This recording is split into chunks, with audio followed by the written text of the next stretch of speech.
नमस्कार दोस्तों, मैं मुकेश सिंह परियार आपका हार्दिक स्वागत करता हूं स्टडी विद एमआर क्लासेस पर।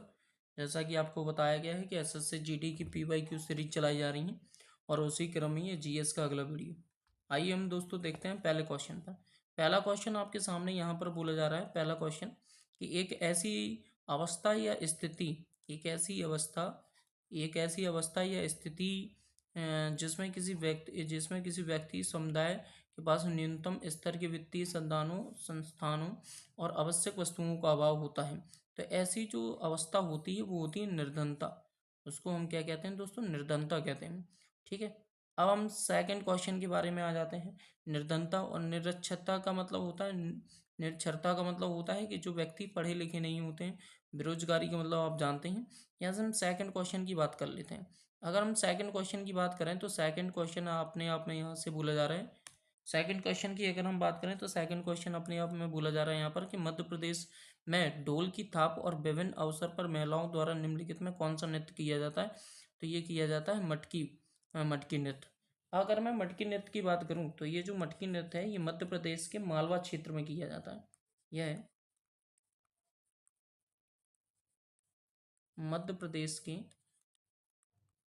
कौन से क्षेत्र में किया जाता है? मध्य प्रदेश के मालवा क्षेत्र में किया जाता है। मालवा क्षेत्र में मध्य प्रदेश के मालवा क्षेत्र में किया जाता है। और ये जो नृत्य है यह नृत्य शादी यह नृत्य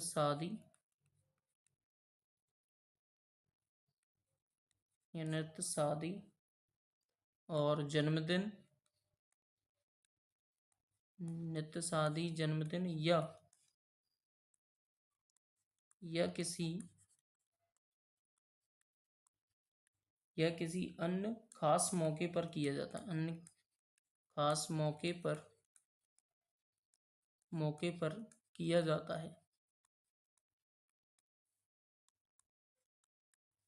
खास मौके पर किया जाता है। क्वेश्चन ही आता है कि इसके दो रूप हैं। इस नृत्य के दो रूप हैं जो कि पूछे जाते हैं। इस नृत्य के दो रूप हैं। एक तो आड़ा नाच होता है या इसी को हम कहते हैं आड़ा नृत्य, और एक होता है खड़ा नृत्य। ये दो इसके रूप होते हैं।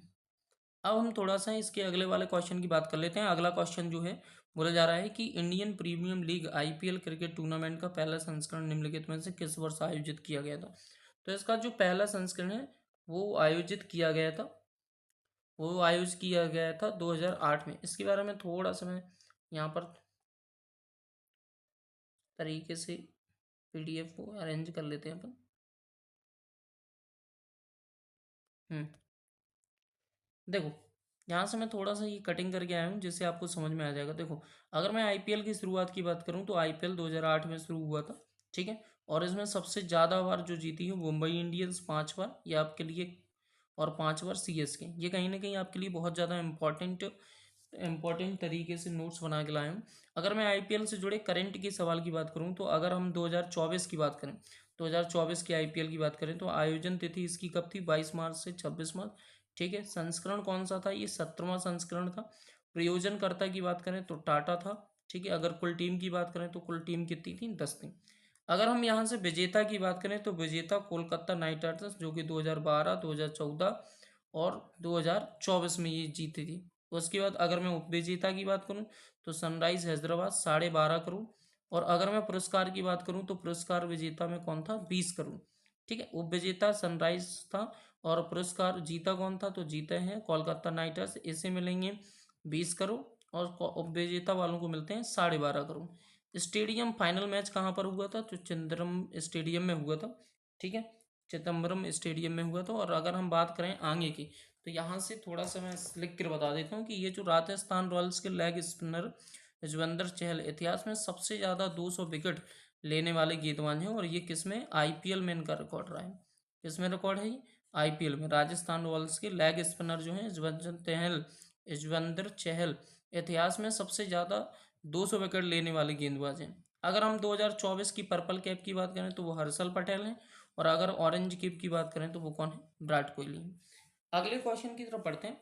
अगला क्वेश्चन क्या है? अगले क्वेश्चन की तरफ बढ़ते हैं। तो अगले क्वेश्चन में बढ़ेंगे जब हम, तो अगले क्वेश्चन में ये बोला जा रहा है कि यंग बंगाल आंदोलन किससे संबंधित है या किससे जुड़ा हुआ है। तो एक व्यक्ति हैं जिनका नाम हेनरी डेरुजियो, ये इससे जुड़ा हुआ है ये। ठीक है, बंगाल आंदोलन। अब हम बंगाल आंदोलन की बात कर लेते हैं, ये था क्या। तो देखो दोस्तों, अगर हम यंग बंगाल आंदोलन की बात करें, ठीक है, बंगाल आंदोलन, तो इस आंदोलन के जो संस्थापक थे, इस इस आंदोलन के इस आंदोलन के जो संस्थापक हुआ करते थे, इस आंदोलन के संस्थापक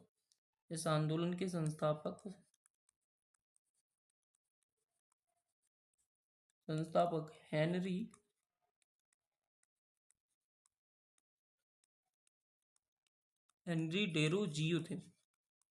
ठीक है, यह आंदोलन किस लिए किया जाता था। तो यह आंदोलन सामाजिक सुधार आंदोलनों में से एक था।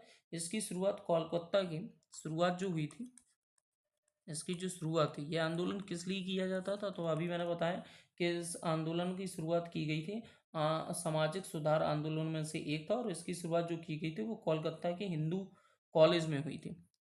ठीक है, कलकत्ता के कलकत्ता के हिंदू कॉलेज में हुई थी। कलकत्ता के कहाँ पर हुई थी दोस्तों, हिंदू कलकत्ता के हिंदू कॉलेज में हुई थी। ठीक है, कब की गई थी इस आंदोलन की शुरुआत। तो 1820 से 1830 के दशक में, 1820 से 1830 के दशक में। अगर हम बात करें इन्हें हेनरी डेरिजियो को, तो ये इन आधुनिक पूछा गया क्वेश्चन है दोस्तों कि आधुनिक भारत का पहला राष्ट्रवाद कवि किसे माना जा रहा है। तो आधुनिक भारत का पहला राष्ट्रवाद कवि इन्हीं को माना जाता है, हेनरी डेरिजियो के। तो आधुनिक भारत का पहला राष्ट्रकवि आधुनिक भारत का पहला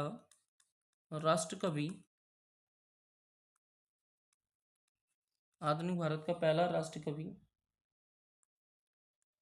हेनरी हेनरी डेरुजियो को माना जाता है।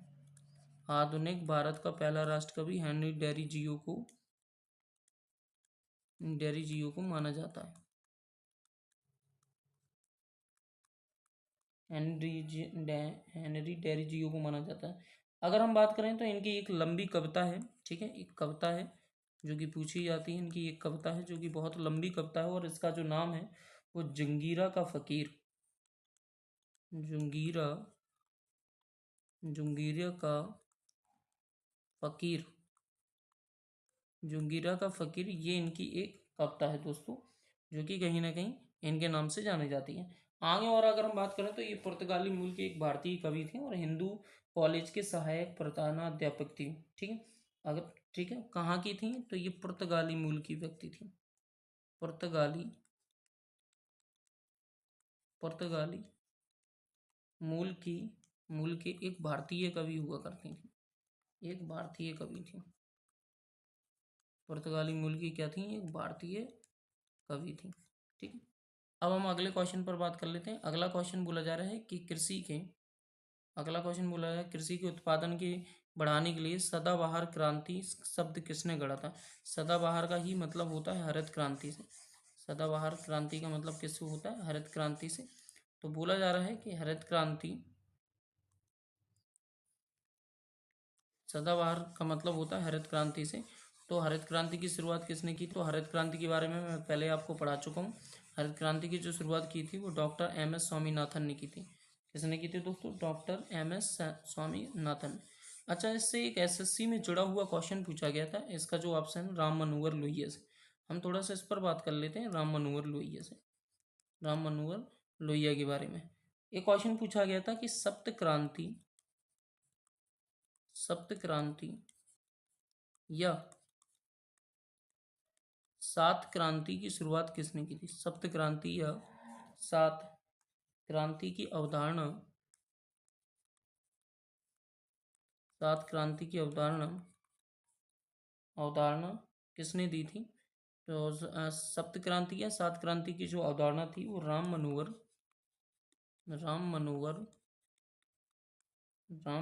लोहिया द्वारा प्रतिस्थापित की गई थी। राम मनोहर लोहिया द्वारा प्रतिपादित की गई थी।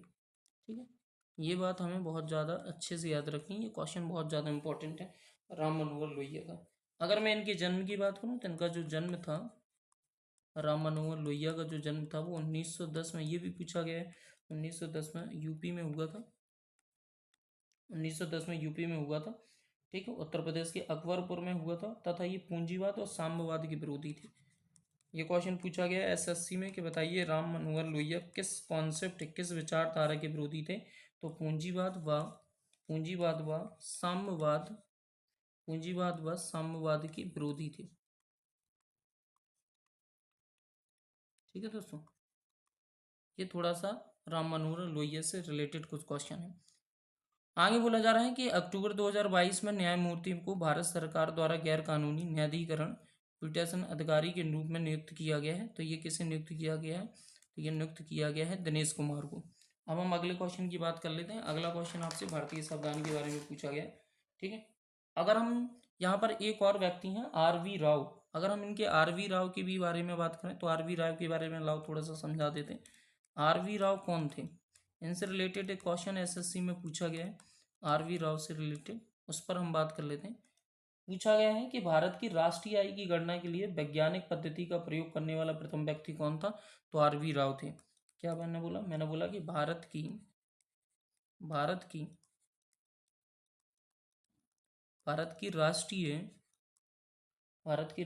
आय की गणना के लिए भारत की राष्ट्रीय आय की गणना के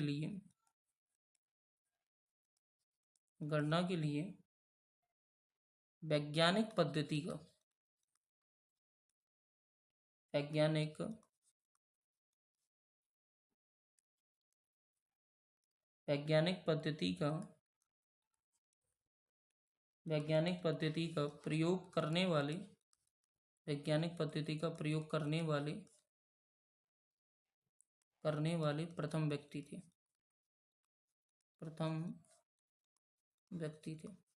क्या बोला मैंने बोला कि आर.वी. राव कौन थे? तो आर.वी. राव भारत की राष्ट्रीय आय की गणना के लिए वैज्ञानिक पद्धति का प्रयोग करने वाले प्रथम व्यक्ति थे। इनकी एक पुस्तक है जो कि कई बार एग्जाम में पूछी गई है। आर.वी. राव की पुस्तक का नाम है द नेशनल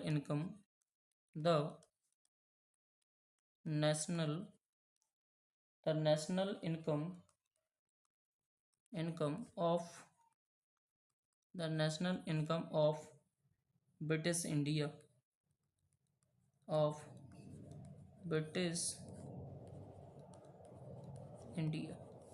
ये इनकी क्या है? पुस्तक का नाम है। तो ये किससे रिलेटेड हो गया? ये आर.वी. राव। ठीक है, कहाँ है ये? आर.वी. राव से रिलेटेड हो गया। छठवां क्वेश्चन मैंने समझा दिया, हम सातवें क्वेश्चन की तरफ बढ़ते हैं। छठवां क्वेश्चन क्या था?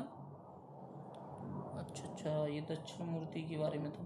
तो अच्छा, छठवां क्वेश्चन और देख लेते हैं। बोला जा रहा है निम्नलिखित में कौन संगीत वाद्य यंत्र कंजरा वादन के लिए प्रसिद्ध है? तो इसमें बोला जा रहा है पुद्दु कोट्टेई दक्षिणामूर्ति पिल्लई। इसका जो आंसर होगा वो पुद्दु कोट्टेई। संगीत वाद्य यंत्र कंजीरा, कंजीरा का क्या मतलब होता है? कंजीरा एक दक्षिण भारतीय का फ्रेम ड्रम है। चलो लग के समझा देते हैं इसे थोड़ा सा, कंजीरा के बारे में थोड़ा समझ लेते हैं दोस्तों।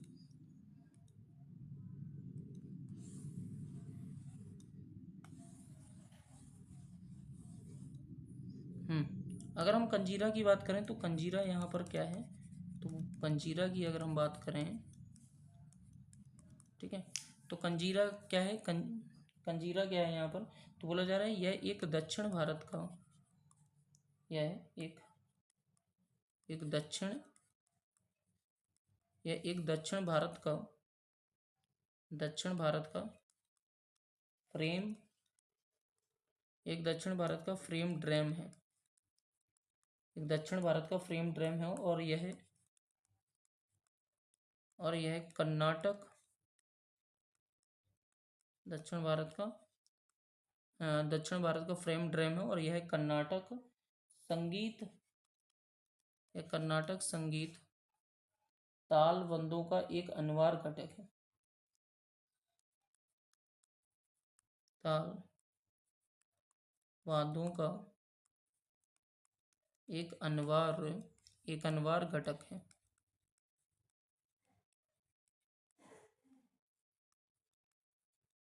एक अनिवार्य घटक है। ठीक है, समझ में आया। अगर हम पोट्टुई दक्षिणामूर्ति पिल्लई की बात करें तो कंजीरों को लोकप्रिय बनाने में ये एक अग्रणी थी, इसलिए इन्हें कौन सा संगीत वाद्य यंत्र कंजीरा के वादन के लिए प्रसिद्ध है, तो ये पोट्टुकोट्टी दक्षिणामूर्ति पिल्लई। ठीक, तो कंजीरा क्या है? कंजीरा एक दक्षिण भारतीय फ्रेम ड्रम है यह कर्नाटक संगीत तालवाद्यों का एक अनिवार्य घटक है।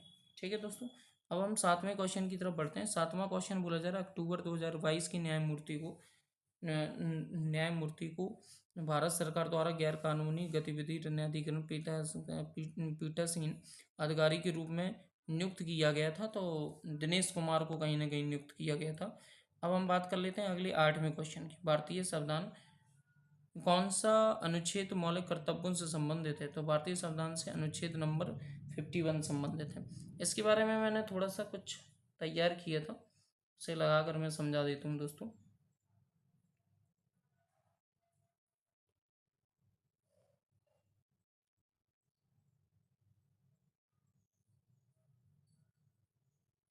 हम्म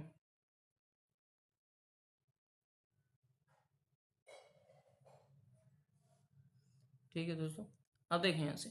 तो बोला जा रहा है कि अगर हम 7वें क्वेश्चन का डिटेल में थोड़ा 8वें क्वेश्चन को डिटेल में समझने जाएं, तो 8वां क्वेश्चन बोला जा रहा है कि हमारे मूल कर्तव्य के संविधान में हमारे मूल संविधान में मूल कर्तव्य को कोई भी उल्लेख नहीं था। अगर हम देखें हमारे मूल संविधान में, जब संविधान 1950 में जब लागू हुआ था, 26 जनवरी 1950 में जब लागू हुआ था, और या फिर 26 नवंबर 1949 में जब बनकर लागू हुआ था, या बनकर तैयार हुआ था, सॉरी, तब हम मूल संविधान में मूल कर्तव्यों का कोई भी उल्लेख नहीं था। लेकिन इसे भाग 4 का के 42वें संविधान संशोधन करके इसे जोड़ा गया है। अगर देखा जाए तो इसमें एक समिति के तहत जोड़ा गया था, जिसे हम सरदार स्वर्ण सिंह समिति कहते हैं। पूछा जाएगा आपसे क्वेश्चन की बताइए जो मौलिक कर्तव्य हैं उनको किस समिति के अंतर्गत जोड़ा गया है, तो उन्हें सरदार स्वर्ण सिंह समिति के अंतर्गत जोड़ा गया है। अगर हम देखें 42वां संविधान संशोधन 1976 के तहत संविधान में नए भाग 4A को जोड़ा गया और कुल 10 मौलिक कर्तव्य भी जोड़े गए। तो पहले अगर देखा जाता था, जब जब मौलिक कर्तव्यों को जोड़ा गया था, तो तब कितने मौलिक कर्तव्य जोड़े गए थे, तो 10 मौलिक कर्तव्य। लेकिन बाद में 11वां मूल कर्तव्य भी जोड़ा गया, जैसे हम मौलिक कर्तव्य भी कहते हैं।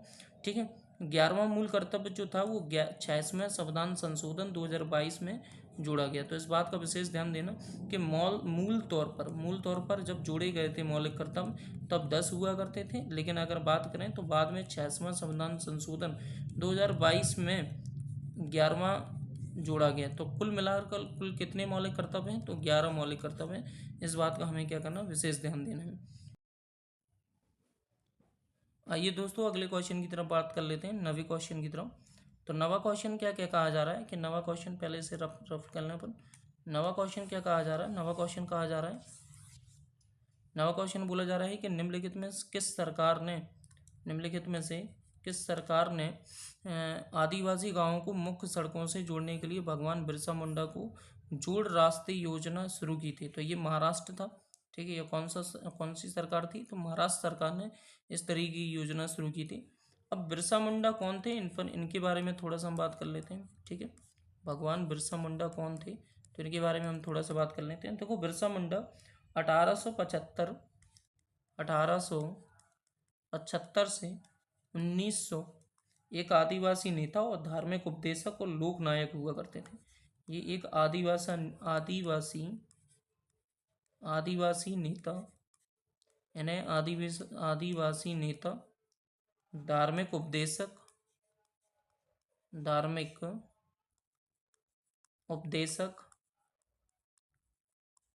आदिवासी नेता, धार्मिक उपदेशक और लोकनायक हुआ करते थे। लोकनायक का मतलब लोगों की पसंद हुआ करते थे, लोकनायक हुआ करते थे। ठीक, इनका जो कार्यक्रम चला या कब तक ये फेमस रहे, तो 1875 से 1900 तक लगभग उन्होंने 19वीं सदी के अंत में ब्रिटिश राज के खिलाफ विद्रोह का नेतृत्व किया था और उनका जन्म मुंडा जनजाति में हुआ था, इसलिए उनका नाम पड़ा। ठीक है, एक जनजाति है जिसका नाम है मुंडा जनजाति। उनका जो जन्म हुआ था वो मुंडा जनजाति में हुआ था। ठीक है, और इन्होंने कहीं ना कहीं झारखंड और पश्चिम बंगाल में ये कहीं ना कहीं आंदोलन किया था। अगर हम बात करें तो 15 नवंबर 1875 के छोटा नागपुर पठार के आदिवासी इलाके में जन्मे बिरसा मुंडा मुंडा जनजाति के सदस्य थे और इन्होंने अन्याय और शोषण को देखा, इसलिए इन्होंने ब्रिटिश हुकूमत के खिलाफ कहीं ना कहीं विद्रोह किया था। और आदिवासी से जुड़े जो भी आंदोलन थे वो बिरसा मुंडा ही संभालते थे या उसका वो नेतृत्व करते थे। तो लगभग आपको जानकारी समझ में आई होगी। हम आगे बात कर लेते हैं संरचनात्मक समायोजन नीतियों की। आगे बोला जा रहा है संरचनात्मक समायोजन नीतियों की शुरुआत कब की गई थी। तो संरचनात्मक समायोजन की नीतियों की शुरुआत के बाद आठवीं योजना अंततः शुरू की गई थी। तो आठवीं योजना, अब हम बात करेंगे अगर आठवीं आठवीं पंचवर्षीय योजना की, तो आठवीं पंचवर्षीय योजना की शुरुआत कब की गई थी। तो 1992 से 1997। तो आपसे ये पूछा है कि आठवीं पंचवर्षीय योजना की शुरुआत कब हुई थी। अच्छा, ये पूछा है तो आठवीं पंचवर्षीय योजना की जो शुरुआत की गई थी वो 1992 से 1997 तक थी। और इसमें क्या देखा गया था, तो इसमें उदारीकरण, किसी चीज को सरल करना उदारीकरण कहलाता है। उदारीकरण, निजीकरण निजीकरण और वैश्वीकरण पर ज़्यादा ध्यान दिया गया था। और वैश्वीकरण पर ज़्यादा ध्यान दिया गया था। अगर हम बात करें संरचनात्मक समायोजन नीतियों की, तो ये जो संरचनात्मक समायोजन नीतियां थी इनकी जो शुरुआत की गई थी वो की गई थी दोस्तों 1991 में। कब की गई थी, 1991 में। ठीक है, ये किस लिए की गई थी, जिससे भुगतान संतुलन संकट से निपटने के लिए आर्थिक सुधारों के एक भाग के रूप में की गई थी। ठीक है, मतलब कुल मिलाकर जो आर्थिक सुधार थे उसमें कहीं ना कहीं सुधार आ जाए आर्थिक सुधारों में, और अच्छा सुधार आए उसके लिए 1991 में कहीं ना कहीं संरचनात्मक समायोजन नीतियों की क्या की गई थी, शुरुआत की गई थी। अब हम अगले क्वेश्चन की बात कर लेते हैं। अगला क्वेश्चन 11वां क्वेश्चन आपसे ये बोला गया है कि पूंजीवाद समाज में उत्पादित लोगों के बीच में वितरित किया जाता है। तो किन लोगों के बीच में कहीं ना कहीं से वितरित किया जाता है, तो जो पूंजीवाद समाज में उत्पादित वस्तुओं को लोगों को क्या चाहिए इसके आधार पर नहीं बल्कि क्रय शक्ति के आधार पर उसे क्या किया जाता है, वितरित किया जाता है। तो इसका जो राइट आंसर हो जाएगा वो पहला हो जाएगा। और इसमें ये पहला बोला जा रहा है कि लोगों को क्या चाहिए इसके आधार पर वितरित नहीं किया जाता है, मतलब क्रय शक्ति के आधार पर कहीं ना कहीं क्या किया जाता है, वितरित किया जाता है। अगर हम पूंजीवाद की बात करें तो पूंजीवाद एक ऐसी व्यवस्था या एक ऐसी आर्थिक प्रणाली होती है। पूंजीवाद पूंजीवाद एक आर्थिक प्रणाली है। एक एक आर्थिक प्रणाली है। पूंजीवाद एक आर्थिक प्रणाली है जिसमें जिसमें निजी व्यक्ति जिसमें निजी व्यक्ति या व्यवसाय निजी व्यक्ति या व्यवसाय पूंजीगत पूंजीगत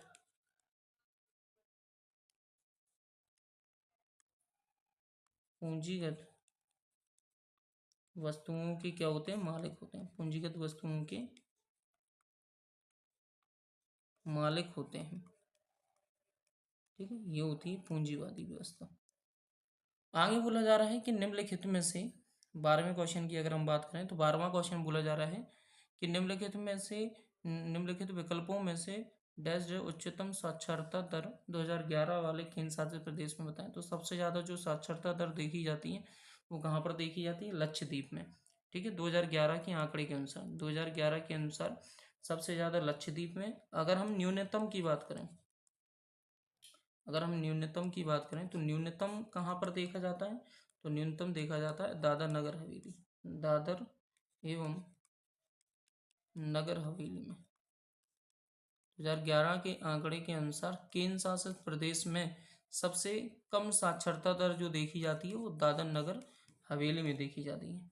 अगर हम जिले की बात कर लें इसी में थोड़ा सा उच्चतम अगर जिले की बात की जाए, उच्चतम जिला, अगर उच्चतम जिला की बात की जाए तो एक जिला है सरचीप, सरचीप जिला, जो कि कहाँ का है, ये मिजोरम का है। ठीक है, क्योंकि सबसे ज़्यादा मिजोरम सबसे ज़्यादा पढ़ा लिखा है। अगर हम न्यूनतम जिले की बात करें, न्यूनतम जिले की, तो जो न्यूनतम जिला है वो अलीराजपुर है, अलीराजपुर,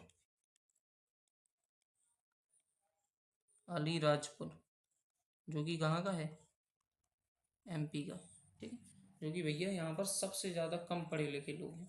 ठीक है, तो ये जिले के अनुसार बात हो गई, और ये केंद्र शासित प्रदेश के अनुसार होगी, और राज्य के अनुसार मैंने पहले ही आपको बता दिया, सबसे ज़्यादा पढ़े लिखे लोग केरल में और सबसे कम बिहार में, ये मैं पहले बता चुका हूँ।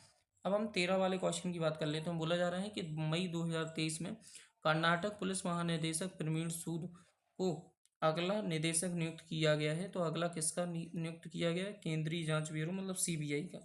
थोड़ा सा हम सीबीआई के बारे में जानकारी ले लेते हैं। सीबीआई की स्थापना जो की गई थी वो 1963 में गृह मंत्रालय द्वारा एक संकल्प द्वारा किए गए एक संकल्प के द्वारा की गई थी। ठीक है, अगर सीबीआई की स्थापना डेट की बात करें तो 1963 में की गई थी, और किसके द्वारा की गई थी, तो गृह मंत्रालय के द्वारा की गई थी। इसमें एक सिफारिश की गई थी, और वो सिफारिश की समिति का नाम है संतानम समिति। जो कि पूछा जाता, क्वेश्चन ऐसे पूछा जाएगा, बताइए सीबीआई की जो स्थापना है वो किस समिति की सिफारिश पर की गई थी। तो सीबीआई की जो स्थापना है वो संतानम समिति की सिफारिश पर की गई थी। सीबीआई की शक्तियों की बात करें तो दिल्ली के विशेष स्थापना अधिनियम 1946 से प्राप्त करता है। अगर सीबीआई की बात करें तो सीबीआई की शक्तियां कहाँ से प्राप्त होती हैं, तो अधिनियम 1946 से प्राप्त करता है। सीबीआई अब भारत सरकार के कार्मिक, पेंशन और लोक शिकायत मंत्रालयों के तहत काम करता है। ये भी क्वेश्चन पूछा गया है, तो ये बातें आपको क्या करनी है, ध्यान रखनी है। ठीक है दोस्तों, अगले क्वेश्चन की तरफ बढ़ लेते हैं। अगला क्वेश्चन आपसे बोला जा रहा है 14वां, कि मैगस्थनीज पाटलिपुत्र के बारे में लिखा है। मैगस्थनीज ने पाटलिपुत्र के बारे में लिखा है कि ये एक बड़ा सुंदर शहर है जो विशाल दीवार से घिरा हुआ है, और इसमें 570 मीनारें और 64 द्वार हैं। अगर हम मैगस्थनीज की बात करें तो ये कौन था, ये चंद्रगुप्त, ये चंद्रगुप्त, ये चंद्रगुप्त मौर्य के, ये चंद्रगुप्त मौर्य के दरबार, ये चंद्रगुप्त मौर्य के दरबार में यूनानी राजदूत बन के आया था। यूनानी, चंद्रगुप्त मौर्य के दरबार में यूनानी राजदूत के रूप में, राजदूत के रूप में कौन आया था, मेगस्थनीज, मेगस्थनीज आया था। ठीक है, तो ये किसके राज दरबार में आया था, तो चंद्रगुप्त मौर्य के दरबार में यूनानी राजदूत के रूप में मेगस्थनीज आया था। और इसने पाटलिपुत्र के बारे में बहुत कुछ लिखा था। इसने पाटलिपुत्र के बारे में, पाटलिपुत्र के बारे में बहुत कुछ लिखा था। और इसी पाटलिपुत्र को आज क्या कहा जाता है, तो इसी पाटलिपुत्र का वर्तमान नाम पटना है। किस नाम से इसे जाना जाता है दोस्तों, तो इसे पटना के नाम से, इसे हम आधुनिक पटना के नाम से कहते हैं। इसे हम क्या कहते हैं दोस्तों, आधुनिक पटना के नाम से कहा जाता है। अगर मैगस्थनीज की एक पुस्तक की बात की जाए जिसका नाम है इंडिका, जो कि बहुत ज़्यादा फेमस है।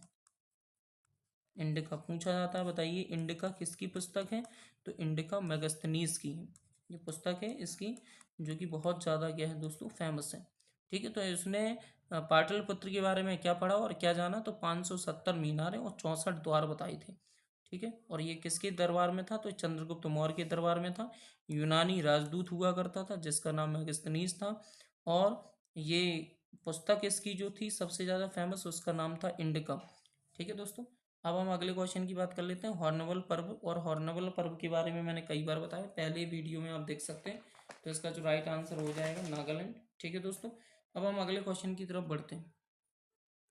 अगर अगले क्वेश्चन की तरफ बढ़ते हैं तो बोला जा रहा है कि फ्री स्टाइल, एक सामान्य फ्री स्टाइल कुश्ती के मुकाबले 3-3 मिनट की अवधियों में विभाजित किया जाता है, जिनके बीच 30-30 सेकंड का एक ब्रेक होता है। तो 30-30 मिनट की कितनी अवधि होती है, तो 30-30 मिनट की दो अवधियों के बीच में कहीं ना कहीं विभाजित किया जाता है। ठीक है, अब हम बात कर लेते हैं फ्री स्टाइल कुश्ती के बारे में। Free style free style free style कुश्ती के बारे में हम बात कर लेते हैं। तो फ्री स्टाइल कुश्ती ओलंपिक में भाग लेने वाली दो कुश्ती शैलियों में से एक है। ओलंपिक में ओलंपिक में ओलंपिक खेलों में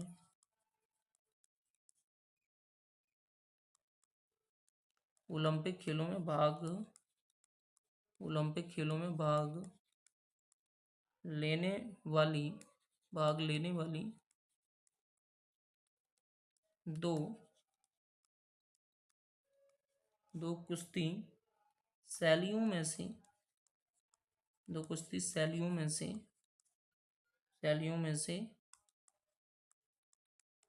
एक है।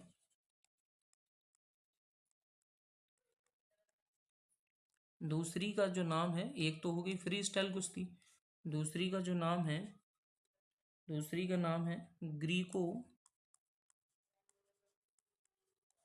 ग्रीको रोमन कुश्ती, जो कि सीधे ओलंपिक में शामिल होती हैं। ग्रीको रोमन कुश्ती। फ्री स्टाइल कुश्ती के नियम और विनियमन यूनाइटेड वर्ल्ड रेसलिंग द्वारा नियंत्रित होते हैं। इसकी जो नियम है, फ्री स्टाइल कुश्ती की जो नियम है, कुश्ती के जो नियम और विनिमय नियम और विनिमय ये दोनों के दोनों किसके द्वारा नियंत्रित होते हैं? तो ये होते हैं नियंत्रित यूनाइटेड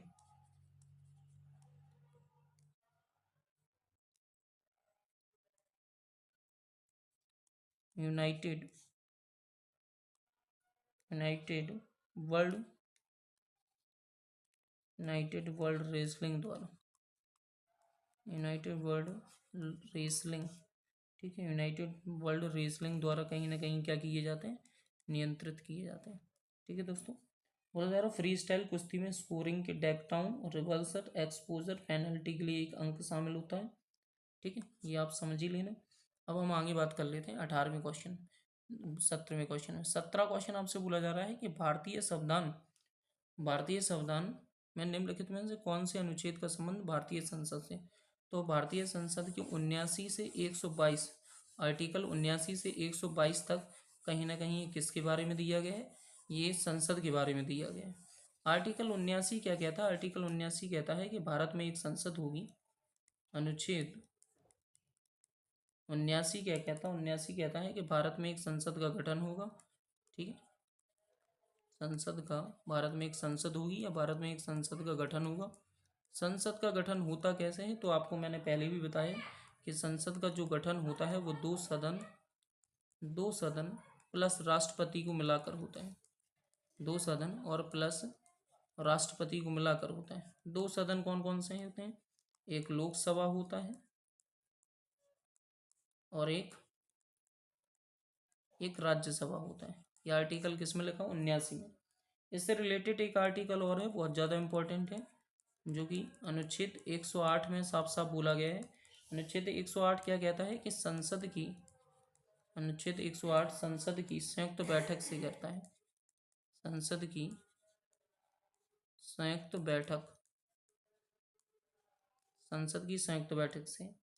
अगर हम अनुच्छेद 120 की बात करें, अनुच्छेद 120 की, तो अनुच्छेद 120 भी इसमें है, जो कि संसद में इस्तेमाल होने वाली भाषा से संसद में इस्तेमाल होने वाली भाषा से जुड़ा हुआ है, भाषा से। ठीक है, तो ये दो आर्टिकल जो भी हैं बहुत ज़्यादा इंपॉर्टेंट है। 18 में बात कर लेते हैं। बोला जा रहा है 18वें क्वेश्चन की, भारत की व्यावसायिक बैंकों के बारे में निम्नलिखित कथनों को पढ़िए। बोला जा रहा है व्यावसायिक बैंक दूसरे प्रकार के संस्थान हैं जो द्रव्य निर्माण अर्थव्यवस्था का एक भाग है। ठीक है, ऐसा कुछ नहीं है। आगे बोला जा रहा है वे जनता से जमा स्वीकार करते हैं और रकम का एक भाग उन लोगों को उधार देते हैं जो उधार लेना चाहते हैं। ये भी सही है और पहला भी सही है। पहला भी दोस्तों सही है और दूसरा भी सही है। ठीक है, तो इसलिए गलत पूछा है, तो ना तो एक गलत है ना ही दो गलत है। ठीक है, अब आगे आपसे पूछा जा रहा है कि बताइए भारत में पहली बार, अगला क्वेश्चन जो 19वां है कि भारत में पहली बार क्रिकेट विश्व कप कब जीता है? तो भारत पहली बार क्रिकेट जो विश्व कप था वो 1983 में जीता था। और ये थोड़ा सा इसके बारे में अच्छे से जान लेते हैं। ये जो फाइनल हुआ था ये हुआ था 25 जून 1983 में। मैदान था लॉर्ड्स, लॉर्ड्स मैदान में हुआ था फाइनल, मैदान में। ठीक है दोस्तों, और ये दो टीमों के बीच में फाइनल हुआ था, भारत और वेस्ट इंडीज, भारत और वेस्ट इंडीज, किसके बीच में हुआ था? भारत और वेस्ट इंडीज के बीच में। भारत ने वेस्ट इंडीज को फाइनल हराकर और 1983 में ये कहीं ना कहीं विश्व कप जीता था। ठीक है, अगर हम बात करें 1975 और 1986 के बाद लॉर्ड्स में आयोजित यह मैच लगातार तीसरा विश्व कप फाइनल था। ठीक है, और इससे बाद जो भारत जीता था वो 2011 में जीता था, और ये कैप्टन जो थे इस समय वो कपिल देव हुआ करते थे। कौन होते थे? कपिल देव कप्तान। और 2011 में जो जीता था वो भारत में ही जीते थे अपन। ठीक है, भारत में। ठीक है, 2011 में भी भारत जीता था, और जो कप्तान थे वो थे M S Dhoni, M S Mahendra Singh Dhoni. ठीक है, एम एस धोनी। फाइनल किससे था ये? तो ये फाइनल था श्रीलंका से, श्रीलंका से फाइनल था। ठीक है, अगर हम देखें यहाँ से तो इतनी बातें आपको कहीं ना कहीं समझनी है। और हम जो 20वें वाले क्वेश्चन में बात कर लेते हैं। बोला जा रहा है द्रवों के विसरण की दर के संबंध में निम्नलिखित कौन सा कथन सही है? द्रवों के विसरण की दर से ठोसों की अपेक्षा अधिक होती है। इस तथ्य के कारण द्रव अवस्था कण स्वतंत्र रूप से गति करते हैं तथा ठोस अवस्था में कणों कणों की अपेक्षा द्रव के कणों के बीच में रिक्त स्थान अधिक होता है। आपसे ये पूछा गया कौन सा कथन सही है, तो ये दोनों कथन कहीं ना कहीं सही है। धन्यवाद दोस्तों, अगर आपको कोई दिक्कत है तो आप कमेंट कर सकते हो। आई होप आपको ये सारी चीज़ें समझ में आई होंगी, और अगर आपको लगता है थोड़ी सी भी हेल्प मिलती है तो प्लीज़ कमेंट करें।